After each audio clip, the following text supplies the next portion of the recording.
So we can't bill you until we know where you're going to be living. And one of the things that we're doing is, we're going to make sure that the costs aren't more than what you would have had in the past, particularly for your room. Dining is going to be different too. If you take a look at, because there's no indoor dining allowed in Pennsylvania, but they've made an exception for dining halls.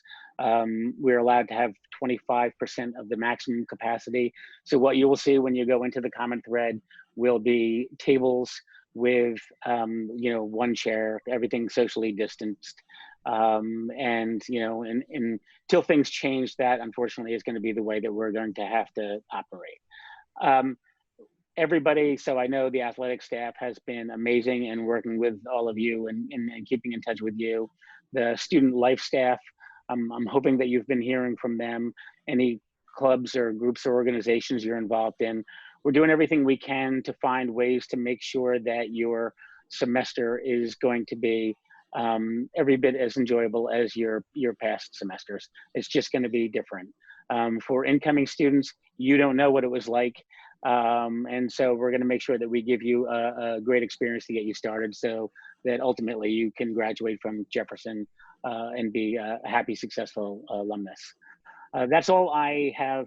I can answer questions as we go along, but I know that mostly what you want to hear is what the seasons will look like for all of you. And so I believe Coach Shirley is going to address that.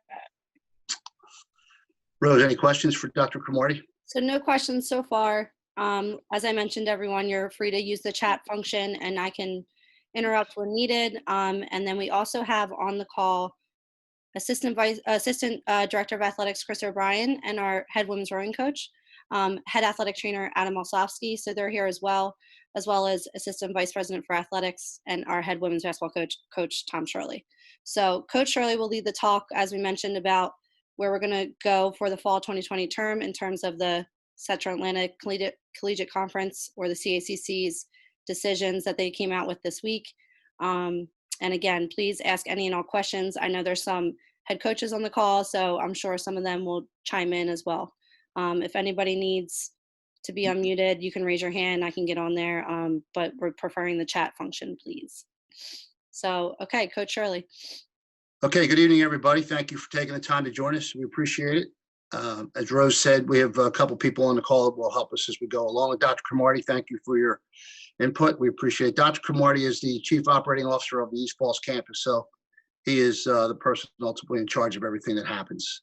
So just to kind of backtrack a little bit, we've made plans and they've changed, and we've made plans and they've changed, and we've made plans. So we're continuing to make plans, and we'll hopefully be solid this time, but we'll see what happens. I do want to welcome the new students, the transfers and the freshmen, and tell the returners that we're looking forward to having you back. So it's been a process, but here's where we are to date. So the week of August 17th will continue to be the welcome week in some way, shape, or form. That'll be communicated through the student life area, student engagement. If you're moving into campus, what day you move in and where you're moving into. So that will continue. That'll happen probably more towards the 20th, which is Thursday, and that weekend.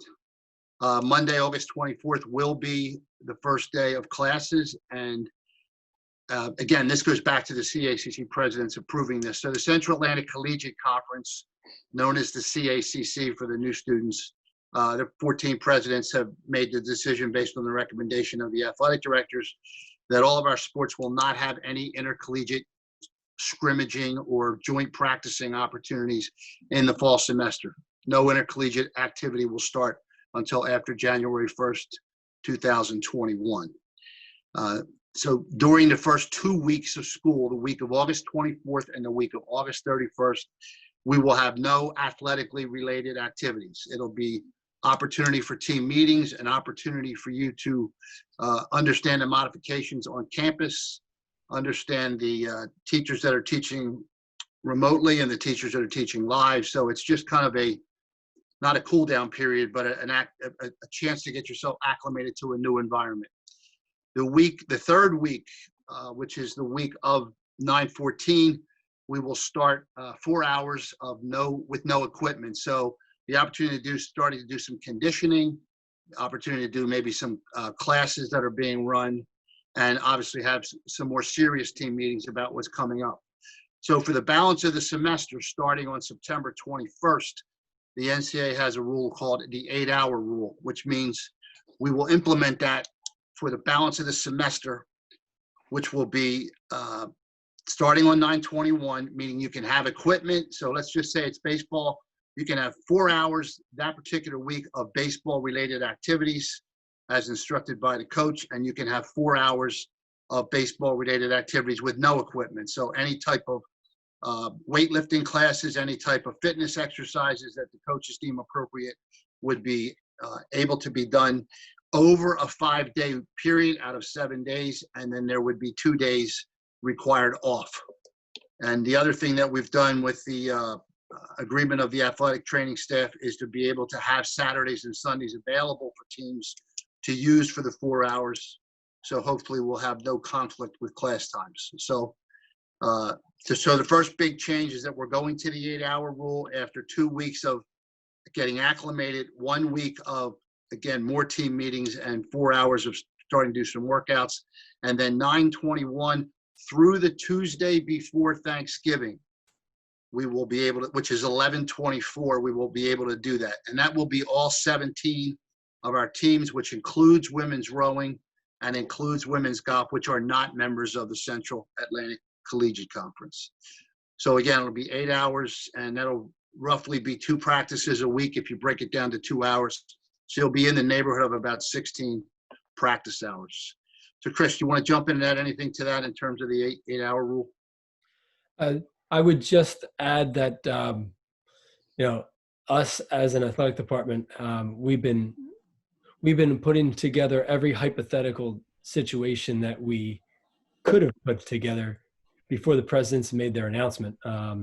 And with the cancellation of competitions, I think this is like a really good opportunity to do whatever we can to do to prepare for championship segments, whether that come winter or whether that come early 2021. So the next thing, and this is for the upperclassmen to, I guess, understand, and we probably don't collectively appreciate it, but the traditional dead period on Tuesdays and Thursdays, classes used to end at 12:15 and classes used to begin at 2:30, has been taken away. They now will be used for class time in the interest of trying to have no weekend classes. So that practice period that we all used to use is now gone. So we'll certainly have to figure that out when second semester gets here. First semester should be a little bit easier as we're only going for the 8 hours.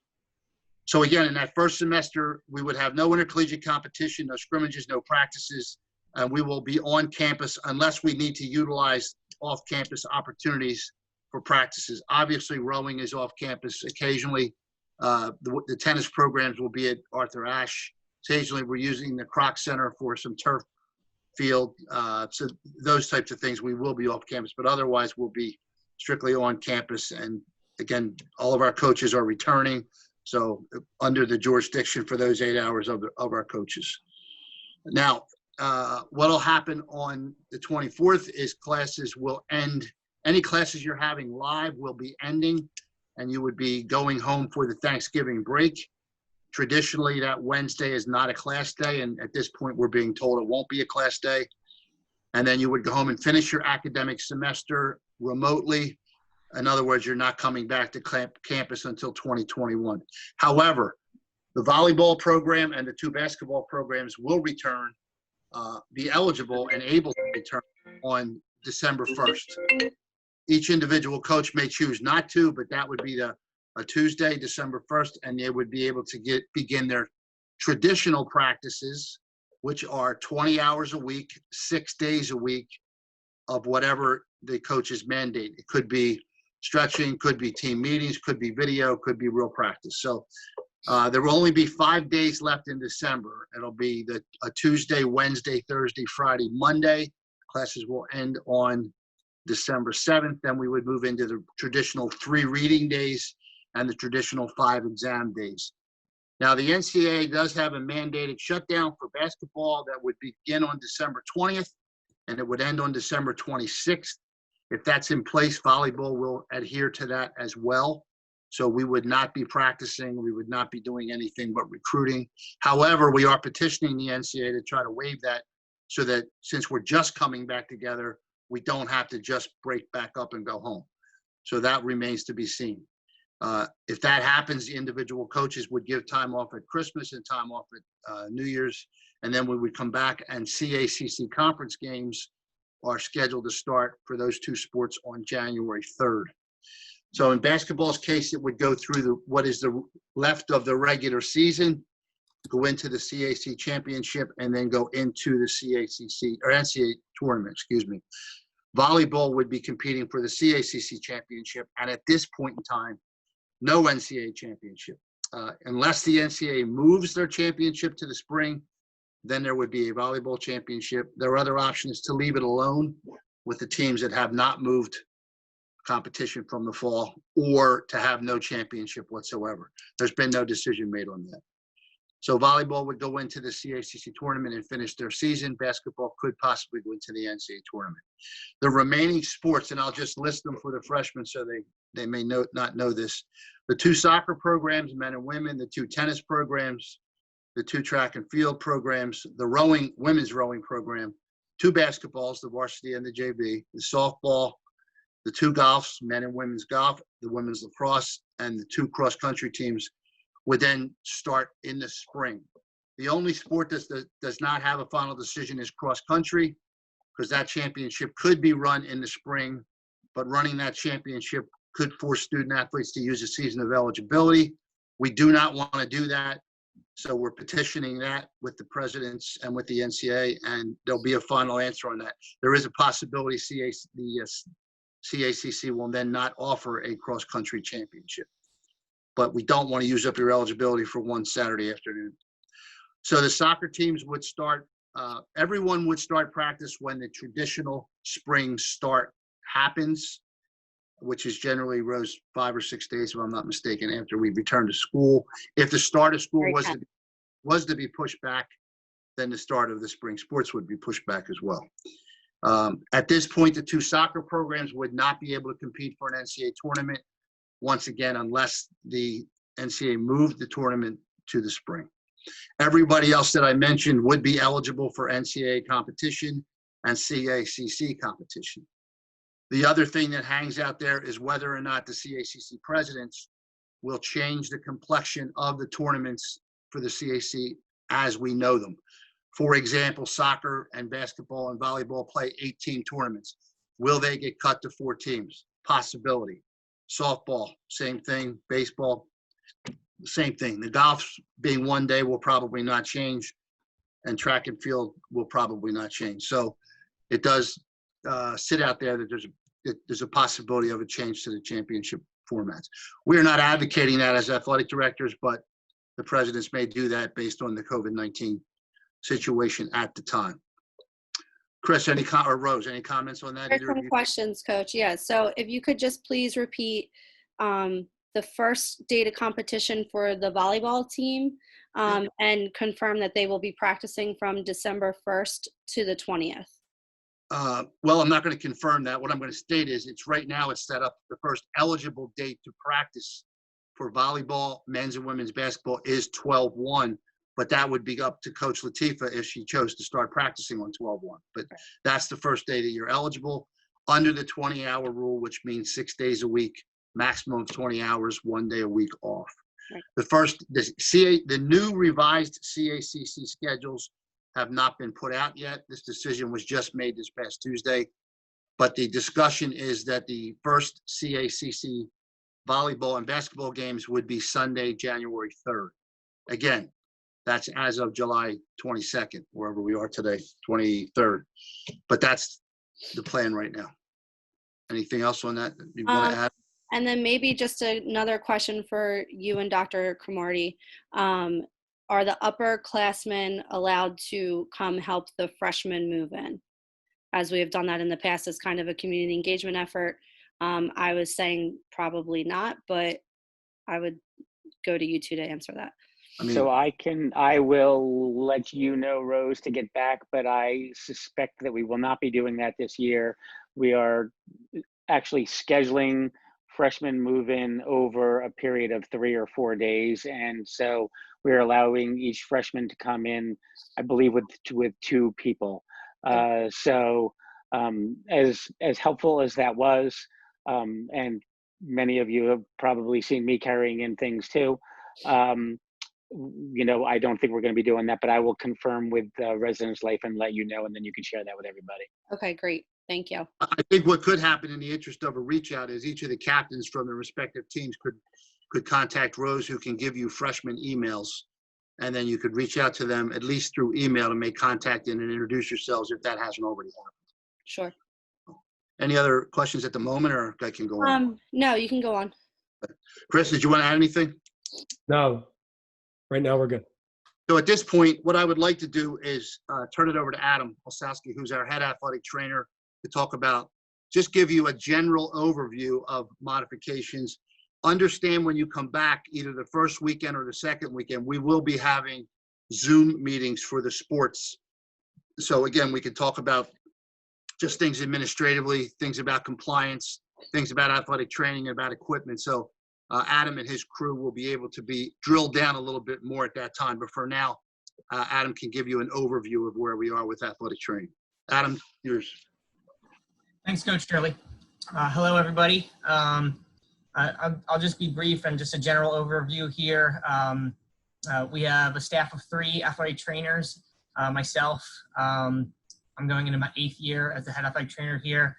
I have an associate, Cass Burns, who's going into her 4th year, and then Devin Stroop is going into her 2nd year as our assistant athletic trainer. And we've been working hard throughout all of this to kind of come up with some documents for, operations and how things will go. So we did come up with 3 different documents to kind of govern things throughout this school year.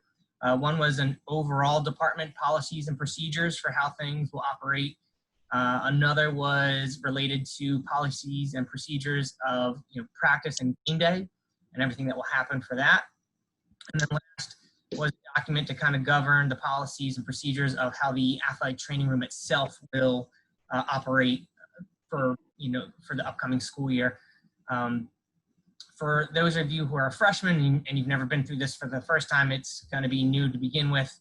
For returners, obviously, a lot of these rules and guidelines they're going to notice very drastically how things are different. For example, just, a small example, how many student athletes are allowed in the athletic training room at one time. We've even come up with the idea to take the racquetball court right around the corner from the entrance and use that as kind of a overflow waiting room, since we can't really have more than a certain amount of kids in the room at one time. All of these documents are fluid, and so little things about them might change as needed as different information becomes available throughout the semester or the course of the school year, or different guidelines come from team physicians or just local governances. So we're ready and prepared to change anything in any direction, to ensure the safety of all our student athletes. Certainly these documents are quite lengthy, and at your individual team meetings, we'll make sure at that point, certainly all of our student athletes have copies of these documents and an opportunity to go over them in much greater detail as we get to these individual team meetings. Our team physicians still plan to come to campus. They usually come about once a week, typically on Mondays, for more severe things or more severe injuries that happen if that service is needed. So they are still on board, and they still plan to come and see our students, directly in the athletic training room to help enhance the experience for our student athletes regarding their physical care. I don't know if anybody has additional questions, but that's kind of a good general overview. Okay, thanks, Adam. We can pick up questions at the end if anybody has them. So just kind of picking up where I left off, I also want you to know that the 2 other conferences in our region, one is the East Coast Conference known as the ECC, one is the Northeast 10 Conference known as the NE10, have both implemented the same rules that we have. So they're not playing in the fall semester as well. Now, the other thing the presidents have let us retain is, and I'll go back to volleyball since they asked the question, is if we can find a non-conference opponent that's willing to play in a time when we have a compressed schedule, we can play our additional non-conference games.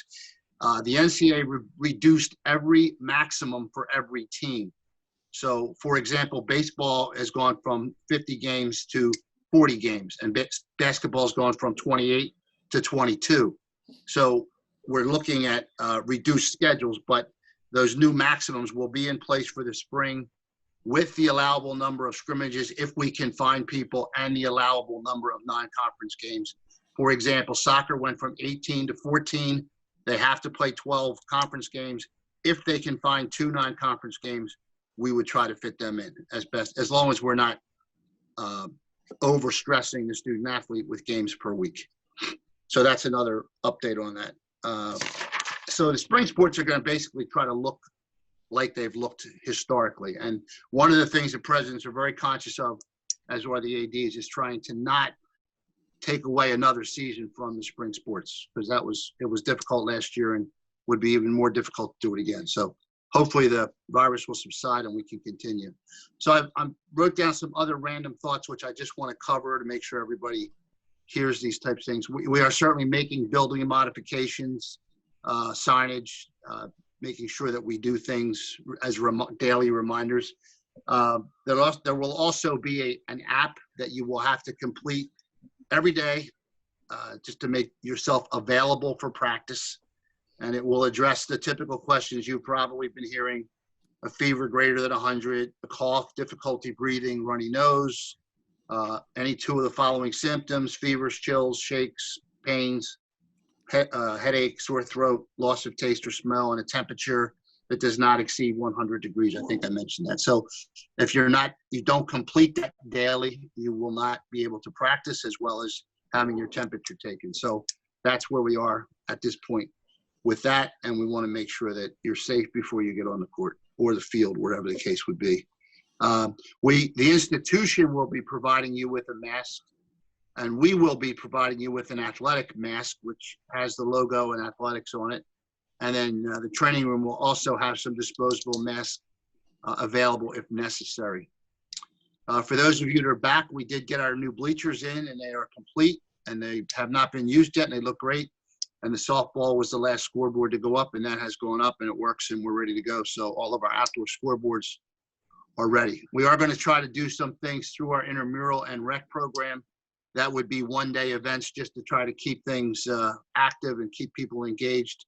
You know, talking about wiffle ball, maybe talking about cornhole tournaments, talking about maybe some kind of a turkey trot, just to keep some activities across the campus going, in which, of course, you can participate if you so chose. Coach, I have a couple questions too coming Sure. in. Okay. I'm also going to have Rose talk a little bit about compliance real quick. There's also discussion on the table. It is not firm. I repeat, it is not firm, but the possibility of going right through spring break with classes so that we could finish the semester a week earlier and get you back home. So that's on the table. The other thing we'll be doing is ending the fitness center hours at 6 p.m. during the weekday so that the athletic teams can use the fitness center from 6 p.m. to 10 p.m. for a certain period of time with their coaches, so that we can block off time to make sure you get your fair share. The other thing I want to make sure is clear is regardless of what happens this semester, including if we wound up going 100% remote, scholarships will, whether they be merit or need or athletics, will not be touched. They'll be in place. And if you have some level of extenuating circumstance or medical condition that would prohibit you from playing, obviously we need to make sure we're aware of that in the training room, but we're not going to force you to play if your situation is such. The other thing we're dealing with is the city has an ordinance right now, or a mandate, that no more than 50 people can congregate outside and no more than 25 inside.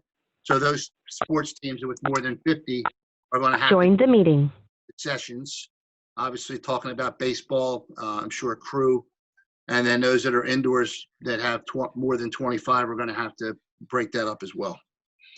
The other thing I would add is if you don't get your question answered tonight, or you have a question, or your parents have a question, just send me an email, and my email is tom.shirley, SHIRLEY, @ jefferson.edu. You can always get it off the website, And if I don't have the answer, I'll get it to the person that can answer your question. So, but we will, I want to ask Chris to step in if he has any other things he wants to add. I would just like to add a little bit about how when we're having practices, I'm sure a couple questions are going to be, do we have to wear a mask? When do we have to wear a mask? How often do we have to wear a mask? And I know Dr. Kumari can, I guess, hop in here if he wants, but all the time on campus, we'll be required to wear masks in any inside building. And I think if the city of Philadelphia continues this ordinance, be highly encouraged to wear a mask even when you're walking around outside on the campus. So if we're practicing inside, if we're using the fitness center, we have to keep in line with that rule. And so we'll have to wear masks a lot more often than we might want to. And that might involve some athletic activity. It's ever evolving. So I don't know that we have an answer yet, but I think as athletes, if we could just keep an open mind as to, all right, like we're going to have to figure something out with a mask, sometimes off, sometimes on, but we're going to have to do whatever we have to do to make it work. I think that's important. Also, with regards to, a lot of our teams have over 25 people on the team, right? So like rosters are over 25. All the coaches have talked all summer long, and we're going to do everything that we can to get everybody all the practice time that they want and that they need. It might look a little bit unusual. We might not have full teams having practice, but whatever we can to make sure that you're getting everything that you want to get out of athletics and to make sure that you're well prepared to compete when it's time to compete, us coaches are going to do that. I just want to give an example of that. So a pick on baseball with Coach Horvath. He may actually be out there 24 hours over the course of a week because he may have the outfielders out there, then he may have the infielders, then he may have the pitchers and catchers, then he might work on base running. I mean, the athlete would be out there no more than 4, but the coaches doing multiple sessions could be out there longer. So that's the plan, and that's how we're going to try to proceed. We've agreed that in competition, it is not necessary to wear a mask, but at any other time, if we can wear a mask, great. If you're in practice situation and it's uncomfortable or your oxygen levels dropping, we understand that. We're going to try to be as smart as we can be and be as right as we can be and keep people safe. And then we'll have to deal with individual cases one-on-one. And Coach, if I could chime in, the mask wearing might also be dependent on the jurisdiction. So if we are playing in New Jersey and New Jersey says everyone wears a mask, we're going to have to abide by that. And, likewise anywhere else we go. Yeah, and if we need to go to Jersey and wear a mask and you can't play because you just don't feel comfortable, we certainly wouldn't require you to play. Rose, are there any Dr. Cromartie questions just to kind of keep it? Well, there's several questions and it's a little after 7, so I just want to get to them. Okay. Any of us can answer them. We have, what will the fitness center protocol be like? How are we going to share the fields, specifically Ravenhill Field, with both soccer and lacrosse? And then a couple more. So if you want to start with those two.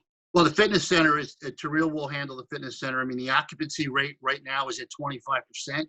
So we are going to mask. We are going to shut down. We're not going to move them, but we're going to shut down some treadmills so that we can have adequate spacing, some bikes to have adequate spacing.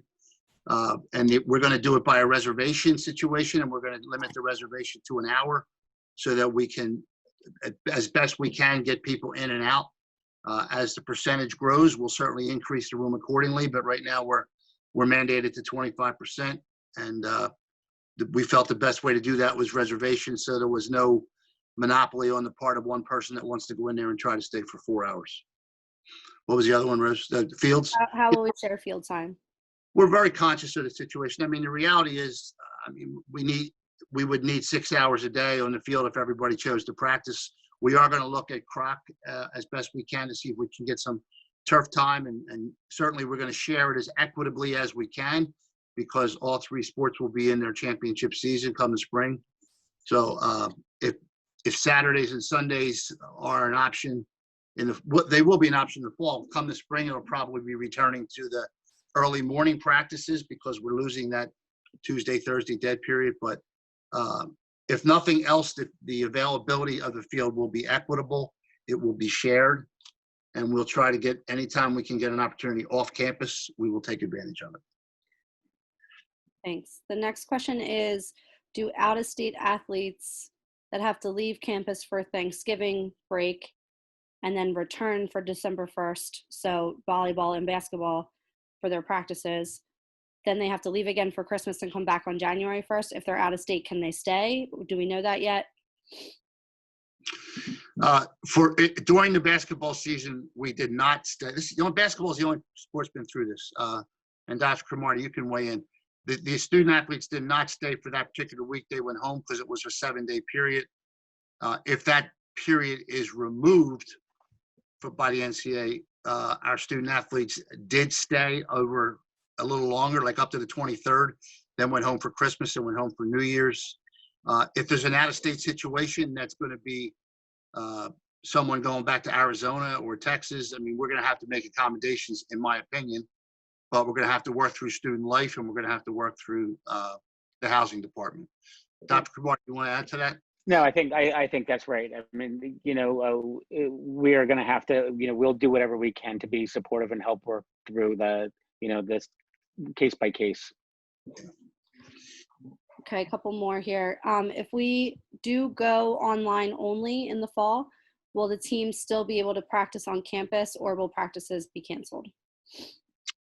My answer to that would be, if the housing is closed and is not available, then it would probably replicate the spring and everyone would go home and the athletic programs would be canceled. And I also suspect that I think that the NCAA will probably have something to say about that. I think they're meeting in the beginning of August, and we might get a better sense from them too. But I agree with Coach Early. And this one, maybe Adam, you can jump in.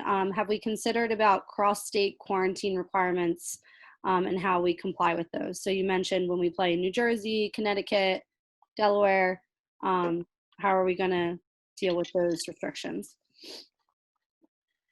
Quarantine restrictions as far as like currently, for example, New Jersey says if you come from this state, you're supposed to quarantine for like 14 days if you just visit the state. Right. So say we play a game there, somebody catches COVID there, what are we going to do? I mean, as far as if one of our athletes catches COVID, regardless of whether we're playing away in another state or, Holy Family or Chestnut Hill down the road, the protocol for what happens with that student athlete and the rest of the team remains the same. And that's technically uniform across the country, because the guidelines that the NCAA has regarding, what happens with a positive COVID case of an athlete is consistent with what the CDC says. So you're still seeing the same 14-day quarantine period for those who are considered a contact, which means you were within a certain distance for a certain amount of time of somebody who tests positive. And then the rules and regulations regarding, isolation of somebody who is positive for the case remains. It's basically a combination of symptoms and then a certain amount of days. So it's 10 days from the onset of your symptoms, but also recognizing that your symptoms need to resolve by day 10. Because if you have symptoms for 14 days or 18 days after your symptoms, well, then the isolation continues beyond the 10-day mark, if that makes sense. So the bottom line is, if there's someone is testing positive, there's a 14-day quarantine for everybody on the team. However, there's also 3 days if you can get a test, and we're still working through whether or not we can get a test for the athletes so that we can get the team back on the field. So there's a real possibility, if someone tests positive, that we may miss games because we have a positive test. That's just the reality of the CDC, the NCAA, and the city of Philadelphia. So a follow-up on that question was that they're asking if the host state requires a quarantine of their Pennsylvania visitor, meaning our athletes. So, for example, New Jersey, as of today, New Jersey's asking anyone who's coming in to New Jersey from Delaware to quarantine prior to traveling to New Jersey. And I would tell you that I don't have the answer for that. The athletic directors are aware of these quarantines, and I would say right now at this moment, we don't exactly know what we're going to do, to be quite honest. There is, the university has set up some housing that would be available for quarantining if someone did have a situation that they had to get quarantined. But the other option is, and Dr. Cromartie, you can talk about this too, is whether or not that individual would just want to go home. Yeah, I mean, so the city wants us to quarantine students, to isolate them on campus, and so we have reserved a number of spaces on campus for them. But we asked, in fact, this morning if they could go home, because we believe that most students would probably rather go home rather than be by themselves in a dorm room where they're going to have care.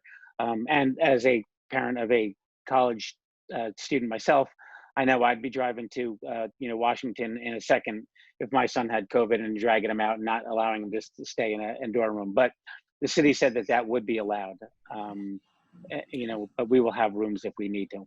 So to that point, Dr. Cromartie, what happens to the student on the academic side if they do choose to quarantine at home or either at school and we still are in-person classes on campus? How do we handle that on the academic side?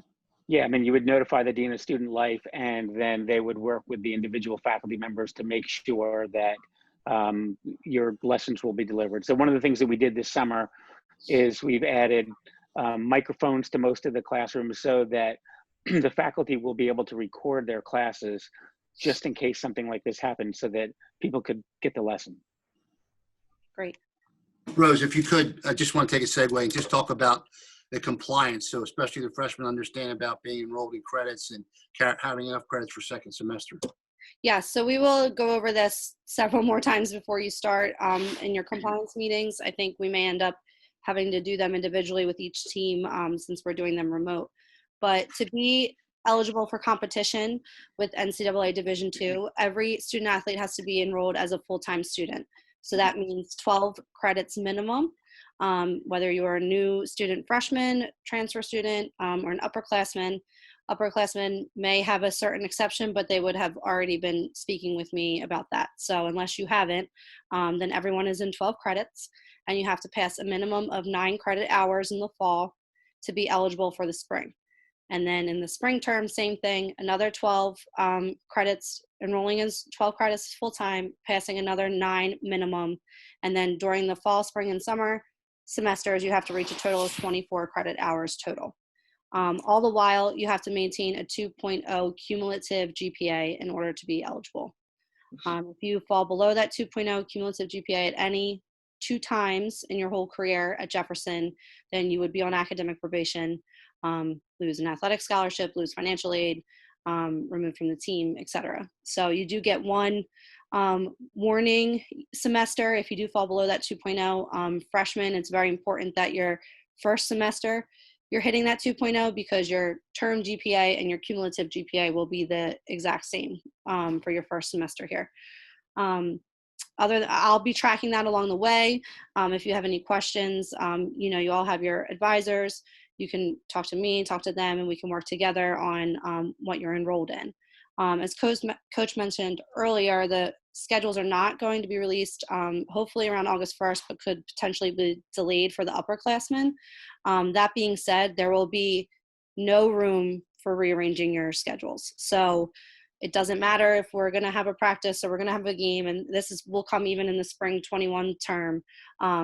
We are so tight on rescheduling these sections to abide by the COVID restrictions that there is going to be no room to change your 8 a.m. to 4 p.m. or your 2:30 on Tuesday to 9 a.m.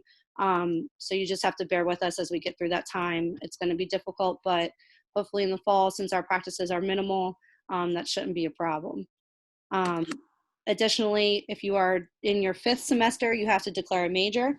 by now. So everyone who's entering their 5th semester, possibly junior year, you need to have that major declared officially with the university. Anything I'm missing there, Coach? No, but anybody during the course of the semester that has issues or concerns with eligibility compliance, Rose would be the person that you would speak to in the Gallagher Center. Another questions? Another one for Dr. Cromartie. If we are to go online 100% in the fall, would there be any type of tuition reimbursement for the students? This is when my internet connection usually becomes unstable, so I apologize if I freeze now. Again, we're hoping that isn't the case. The only reimbursement that I would imagine at this point would be for room and board, to prorate it just as we did in the spring. The reason is you're still taking your classes. We still have to pay the professors who are doing it. We've actually invested millions of dollars this summer on new technology and training in order to be able to provide additional and better resources for students, so that, you know, we hope it doesn't happen, but if we were to have to close it, we would be able to still deliver the education to you. Thank you. You know, I know that's not what people want to hear. I know there are lots of petitions on change.org calling for tuition decreases, but it's really it's the reality of, you know, trying to operate the university. And you still get your credits, and you still get your grade, and you're, you know, still going to graduate. Just a couple other updates. So one of the things that we will not do this year is use the classroom that we typically use because of the size. We would use it for maybe captain's meetings or use it to bring a recruit in, but it's just too small for teams. So we're going to use the hospitality suite as much as we can. We'll use the auxiliary court from time to time. And then we're going to set up the back half of Harris Gym and try to use that for team meetings, especially for the bigger teams, and then set up some level of video back there so that when teams want to use an area to watch video, obviously no one would be on the other half of the court. But if there was no one using that area for meetings or video, we could put basketball on that front half of the court. So that's the initial plan, to try to keep spacing, staying out of the classroom as best we can. Other questions, Rose? I had another question come in, and it was about international students, or just any students delaying their enrollment, if they choose to delay their enrollment because they either can't travel back to the United States, or maybe they're just not comfortable coming in the fall term. For our international students, I would ask that you reach out to us individually, because you probably will be a case-to-case basis, whether you're an incoming student, first-time freshman, or a transfer student, or a returning student. So I don't want to get into too many details there because it changes with every athlete. So please, that's just a little message to reach out to me if you are an international student, or Coach Shirley, and we can help you navigate your path back to campus if you say you can't get here or you're not comfortable getting here. I have another question that just came in for a U.S. student coming from California, and they shared with them that it's only a recommendation to quarantine before they come to Pennsylvania. And that's, of course, if they're not already COVID positive. So maybe Dr. Cromartie, since that's a university policy, you want to chime in there? Yeah, so we're asking, so a lot of places are looking where the hotspots, and the hotspots change every day and requiring people to self-isolate for 2 weeks. It's not a mandate, but we are asking everybody to stay home for 2 weeks. And if you're traveling from California, it does not mean that you have to come here 2 weeks early to isolate. We're just asking that you stay at home for 2 weeks before you come to campus. Great, thank you. Chris, you want to add anything to what we've said? Coach, could you talk a little bit about maybe use of locker rooms? Because with like just having a lot of people indoors having to like wear masks, I'm assuming that, you know, we're probably going to encourage people to come to and from their dorms and like maybe not hang out in the locker rooms all the time. Yeah, again, in the interest of, you know, closeness, I guess you'd say, we are going to not use the locker rooms at this point in time. We would let basketball and volleyball use them for home games, and our opponents use them when they come in. But otherwise, we're asking that people would dress in their dormitory room or their off-campus housing, go right to the field, and then go back to their area to do whatever they need to do.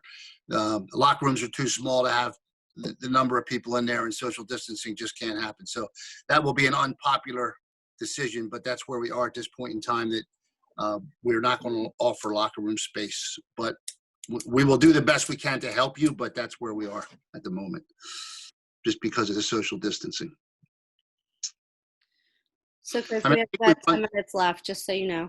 Yeah, I think we've run through everything that we've tried to cover here. So again, we've sent out a few emails to try to keep you up to date. I'm thinking I'll do one, if not next week, the week after, just to see if there's any changes. If anything comes that would warrant an additional Zoom call, we will do that. We're optimistic that what we have is where we are, and hopefully we can implement that. I mean, the other thing is the university will be bringing staff back in staggered forms and not 100% most of the time. So, we are a service entity to you. We will be there as much as we can be there, but at the same time, we will implement a request that Dr. Cromartie has in terms of staffing. Those of you that know Casey, she will be behind the plexiglass. We will be wearing masks. So I think the buzzword I keep using with the coaches is just everyone implementing common sense. Just be smart, do the right thing. And the other thing that we ask is that when you're not with us as coaches and you're not being monitored, by the university and the university settings, that you're smart. Going to a house party in Roxborough with 100 people is not a good idea. So trying to make sure that you're making good decisions, because, one person's actions could shut down a whole team. And that is something that we don't want to do. So, or it could shut down a whole university. Right. I mean, and the other thing to think about is that,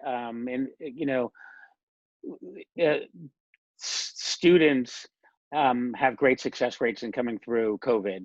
And you need to know that the faculty are concerned about coming back to campus because, they are at a greater risk of getting it and then being hospitalized from it. So again, to go to Coach's point, if you go to a party in Roxborough and somehow contact it, you might not have any severe symptoms, but you might bring that back to a faculty member who has some other pre-existing conditions. All right, just let's close it out. Adam, anything to close it out? I don't think I have anything additional. Just look forward to the individual team meetings and getting into some more specifics of this stuff to answer your guys' questions. Chris? I would just end it on a high note, and I mean, like on behalf of all the coaches, we're able to practice right now, and that's a really cool thing. And so the athletes are able to get work done when we get back, and so that's a really cool thing.